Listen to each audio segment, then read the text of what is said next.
100 მილიონი.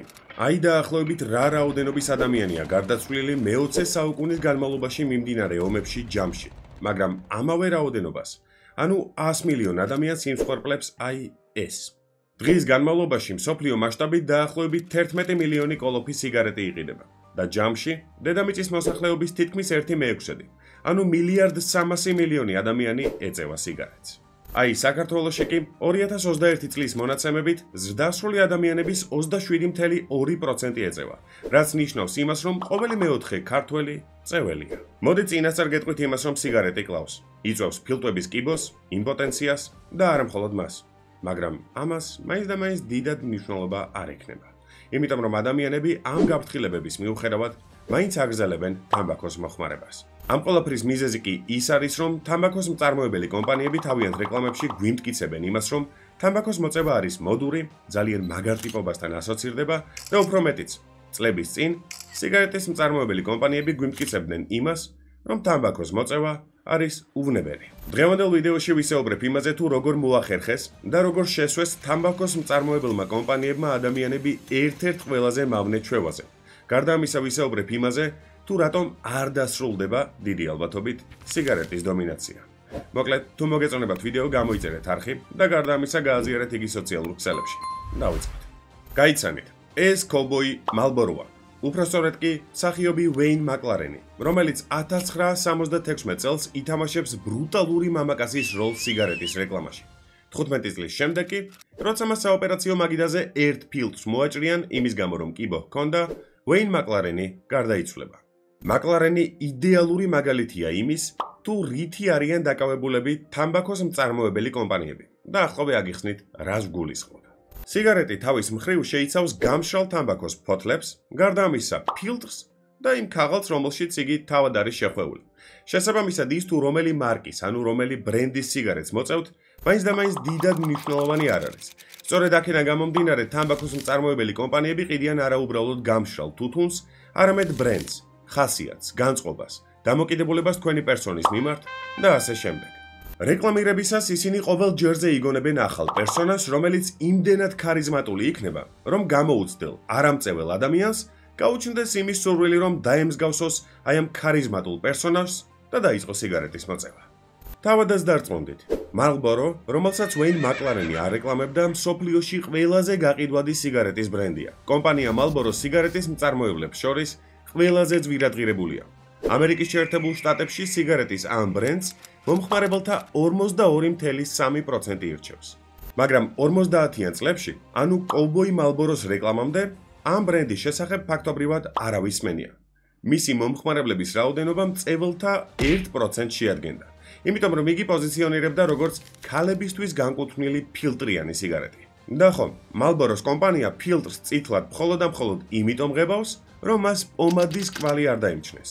მაგრამ ერთჩვენიერ დღეს ინდუსტრიაში რაღაც იცვლება. 1950 წელს ბრიტანელმა ეპიდემიოლოგმა რიჩარდ დოლმა საჯარო დაამტკიცა, რომ თუ კი შენ თამბაქოს მომხმარებელი ხარ, იმის ალბათობა, რომ ფილტვის კიბო ან გულის რაიმე სახის დაავადება დაგემართება, უფრო მაღალია ვიდრე არამწეվել ადამიანებში. რა თქმა უნდა, რიჩარდ დოლი ერთადერთი არ იყო. სხვადასხვა ქვეყანაში მსოფლიოს წამყვანი მეცნიერები დაახლოებით იგივე დასკვნამდე მიდიან. ისინი მიმართავენ სახელმწიფო სტრუქტურებს, რომ თამბაქოზე ან აკრძალვა, ან რაიმე სახის რეგულაცია გაავრცელონ. თუმცა სახელმწიფო, რა თქმა უნდა, არ ითვალისწინებს მეცნიერების თხოვნას და მათ დასკვნებს.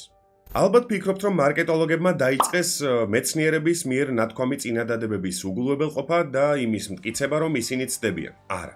კარგმა მარკეტოლოგებმა სიტუაცია გამოიყენეს და მათ დაიწყეს ფილტრიანი თამბაქოს ნაწარმის გამოშვება. ისე თითქოს ფილტრიანი ნაწარმი ბევრად უფრო ნაკლებად მავნებელია, რაც რა თქმა უნდა აბსურდია.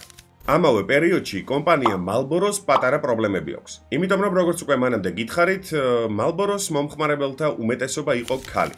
ნამდვილი მამაკაცები კი ქალების სიგარეტს არ ეწევიან. ხო და ამ პრობლემის გადაჭრის მიზნით მათ მიმართეს ერთ საკმაოდ ცნობილ მარკეტოლოგს. საუბარი მაქვს ლეო ბერნეტიზე, რომელიც თამბაქოს მწარმოებლებს ურჩევს, რომ რეკლამისას არ ისაუბრონ იმაზე, თუ როგორ არის მოწყობილი მათ მიერ დამზადებული ფილტრი, როგორ ახერხებს ის მავნე ნივთიერებების შეკავებას და ასე შემდეგ. იმიტომ რომ თუ მავნე ნივთიერებების შეკავებაზე ისაუბრებთ, გამოდის რომ პროდუქტი ზოგადად მავნებელია.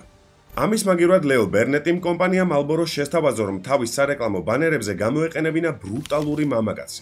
მაგალითად, მშენებელი, მეზღვაური, სამხედრო კორესპონდენტი და ყველაზე იდეალურ შემთხვევაში კოვბოი. ამ იდეის მთავარი შინაარსი ის გახლდათ, რომ თუკი აქამდე კომპანია Marlboro-ს წარმოებულ სიგარეტებს ქალები ეწეოდნენ, ახლა მას ბრუტალური, მასკულინური და ძლიერი მამაკაცები ეწეოდნენ და ეს სულაც არ ტეხავდა.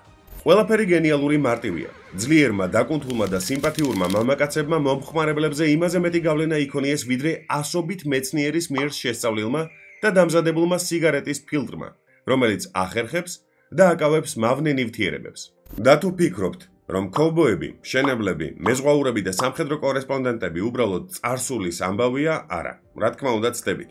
მათ უახლოეს წარსულში ანაცვლებდნენ საკმაოდ ცნობილი ვარსკვლავები, თუმცა მათ ცოტა მოგვიანებით მიუბრუნდები. მოდით ახლა მივხედოთ იმ საკითხს, თუ რა ფული ტრიალებს ზოგადად თამბაქოს ინდუსტრიაში. ყოველწლიურად დაახლოებით 912 მილიარდი დოლარი. თუ შევადარებთ მსოფლიო ნარკოტრაფიკის დაახლოებით ბრუნს, რაც საშუალოდ 350 მილიარდ დოლარს შეადგენს, მიხვდებით თუ რამდენად მაღალია თამბაქოს ბრუნი. მაგრამ რატომ ვადარებ ამ ციფრებს ერთმანეთს? რა შუაშია თამბაქო ნარკოტიკულ საშუალებებთან? ალბათ იმ შუაშია, რომ თამბაქო იწვევს დამოკიდებულებას და კლავს, მაგრამ მისი გაყიდვა ლეგალურია.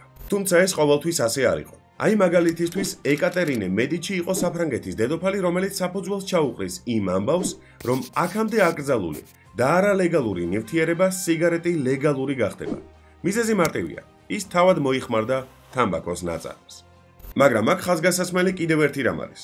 თამბაქოს მომხმარებელთა რაოდენობა წინა საუკუნეში იმდენად მაღალი არ იყო, რამდენიც ახლა. ამასაც ძალიან მარტივი მიზეზი აქვს.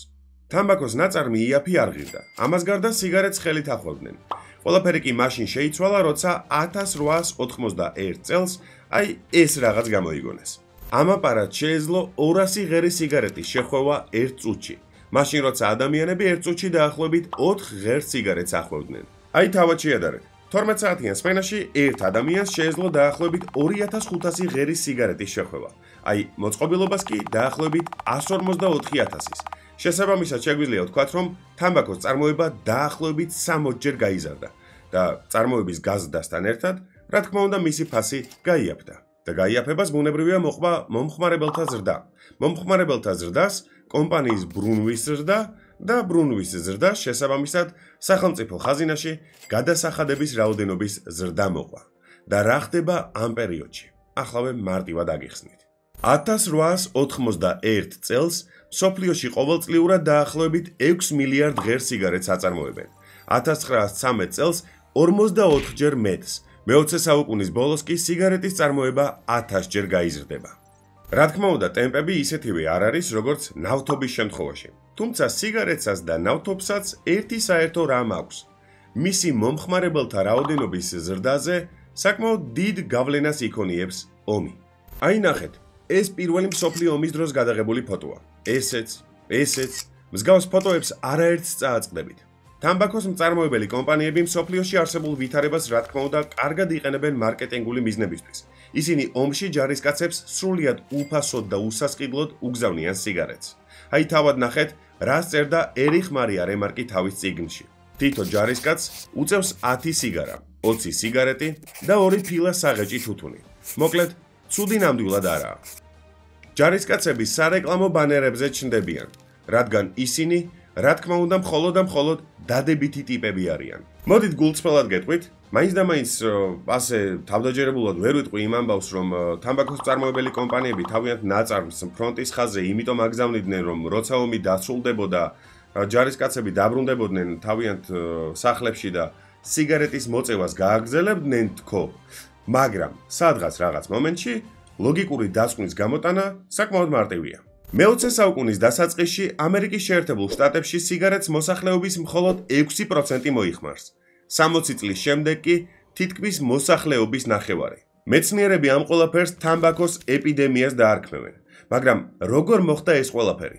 რა თქმა უნდა, რეკლამის დახმარებით. ეს 1928 წელს დამზადებული სარეკლამო პლაკატია. მასზე გამოსახულია ნიუ-იორკ იანკიზის ბეისბოლის მოთამაშე ტონი ლაზერი, რომელიც როგორც ხედავთ, ლაკი სტრაიკის რეკლამას აკეთებს. სარეკლამო სლოგანი კი ასე ჟღერს: გამხდარი ფიგურისთვის, ტკბილის ნაცვლად მიმართეთ ლაკის. აქვე შეგახსენებთ იმ ამბავს, რომ Lucky Strike ქართულად ითარგმნება როგორც იღბლიანი დარტყმა. შესაბამისად, ის თუ რატომ გამოიყენეს მაინც და მაინც ბეისბოლისტი, გასაკვირი არ არის. ამ სარეკლამო პლაკატს ყველაზე საინტერესო წარწერა ქვევით ჰქონდა და წარწერა გვეუბნებოდა, რომ იგი არ იწვევს ყელის ტკივილს და არ იწვევს ხველებას. ყველაზე საინტერესო ის არის, რომ რა თქმა უნდა, მხოლოდ მამაკაცებზე გათვლილი რეკლამა არ ივარგებდა. და რა ადარდებთ ამ პერიოდში ყველაზე მეტად ქალებს? არ იფიქროთ, რომ ეს ჩემი რაღაც სექსისტური წარმოდგენა არის. არა, ეს მარკეტოლოგების წარმოდგენა არის, იმიტომ რომ ამ პერიოდში მათი წარმოდგენით და აზრით ყველაზე მეტად ქალებს ადარდებთ სხეულის ფორმები და ფიგურა. მათაც დაახლოებით იგივე მიზნით სთავაზობენ Lucky Strikes. ოღონდ ამჯერად ხაზგასმა კეთდება ქალურ ფორმებსა და წონაში კლებაზე. სარეკლამო აბრებსა და ბანერებზე ასევე ხაზგასმული იყო ის, რომ 20669-მა ექიმმა განაცხადა, რომ Lucky Strike ნაკლებად აღიზიანებს ყელს. მაგრამ არ იფიქროთ ის, რომ სიგარეტების მომხმარებელთა რაოდენობა მხოლოდ ერთი კომპანიის მიერ დაგენერირებულმა ჭკვიანურმა იდეამ და მარკეტინგულმა სვლამ გაზარდა. არა, რა თქმა უნდა არა. აი შეხედეთ აი ამ რეკლამას. More doctors smoke Camels than any other cigarette. არ იფიქროთ ის, რომ თამბაქოს მწარმოებელი კომპანიები მხოლოდ ექიმებით, სპორტსმენებით და წონაში კლებით აღტკინებული ქალებით შემოიფარგლნენ. არა, სულაც არა. ისინი სარეკლამო ბანერებში იყენებდნენ პატარა ბავშვებსაც კი. თუმცა რაღა პატარა ბავშვებს, ჩვილებსაც კი, ახალშობილ ბავშვებსაც კი. აი ნახეთ სლოგანი. მამა, შენ ყოველთვის საუკეთესოს იღებ. Marlboro-საც კი. და კარგი ჯანდაბას ალბათ ასე თუ ისე ვაცნობიერებთ ყველა იმას, რომ პატარა ბავშვები ისევე როგორც ჩვილი ბავშვები კარიკატურული ნახატი იყო და რეალურად ისინი არ ეწეოდნენ სიგარეტს. მაგრამ კიდევ ერთი აბსურდული არსება, არ ვიცი, მითოლოგიური ქმნილება, რომელიც ეწეოდა სიგარეტს იყო Santa Claus-ი. საუბარი მაქვს Camel-ის აი ამ რეკლამაზე. Oh, cartons of camels are sure to please. Besides, they look so handsome under Christmas tree. უი, ერთი რაღაცაც არ მინდა რომ დამავიწყდეს. ოდესღაც ამერიკის პრეზიდენტი რონალდ რეიგანი მსახიობი იყო, მანამ სანამ პრეზიდენტი გახდებოდა და ის ჩესტერფილდის სიგარეტის რეკლამაში იღებდა მონაწილეობას. ის ასევე ჩესტერფილდის მომხმარებელი იყო და რა თქმა უნდა, ის ფაქტი, რომ ოდესღაც მსახიობი და ახლა უკვე პრეზიდენტი ეწეოდა ჩესტერფილდს, რა თქმა უნდა, ამავე კომპანიის გაყიდვების ამბავს წინ წევდა. მოდით აქ ერთ რაღაცას აუცილებლად შეგახსენებთ, იმას, რაც მანამდე უკვე გითხარით, სიგარეტის მოწევა რა თქმა უნდა მავნებელი არის. იგი იწვევს ძალიან დიდ დამოკიდებულებას და სიგარეტზე თავის დანებება ძალიან რთული ამბავია. და ბარემ ერთ რაღაცასაც შეგახსენებთ, შეგიძლიათ ეს ვიდეო დალაიქოთ და გამოიწეროთ არხი. კაი, მიუბრუნდები სიგარეტის ამბავს. სულ იქით ვიშვერ ხოლმე ხელს აზრზე არა ვარ რატო. კაი, გავაგზავნოთ საუბარი სიგარეტზე. ამ რეკლამების მიუხედავად მეცნიერები რა თქმა უნდა არ დანებებულან და არაერთხელ გამოვიდნენ სიტყვით, რომ თამბაქო მავნე ნივთიერებებს შეიცავს და იგი საშიშია ჯანმრთელობისთვის. დროსთან ერთად სიტუაცია შეიცვალა. წარმოებელი კომპანიები იძულებულები გახდნენ, რომ რაღაცეები შეეცვალათ. მაგალითისთვის მათ მოუწიათ ის, რომ თავიანთ ნაწარმზე დაეწერათ მოწევა კლავს. გარდა ამისა, მათ რა თქმა უნდა აეგრძელათ იმ ინფორმაციის გავრცელება, რომ თითქოს მოწევა საერთოდ არ არის მავნებელი და მისი დახმარებით შეიძლება წონაში კლება. ამ ყველაფრის გარდა, მათ აეგრძალათ ტელე და რადიო რეკლამები. თუმცა, რა თქმა უნდა, მარკეტოლოგები ამას არ გაუჩერებია და ისინი არა პირდაპირ, არამედ ირიბ რეკლამებს მიაწვნენ, ოღონდ ფილმებში და არა მხოლოდ ფილმებში. აი თავად ნახეთ. ეს არის სუპერმენის 1978 წლის ფილმიდან არსებული კადრი.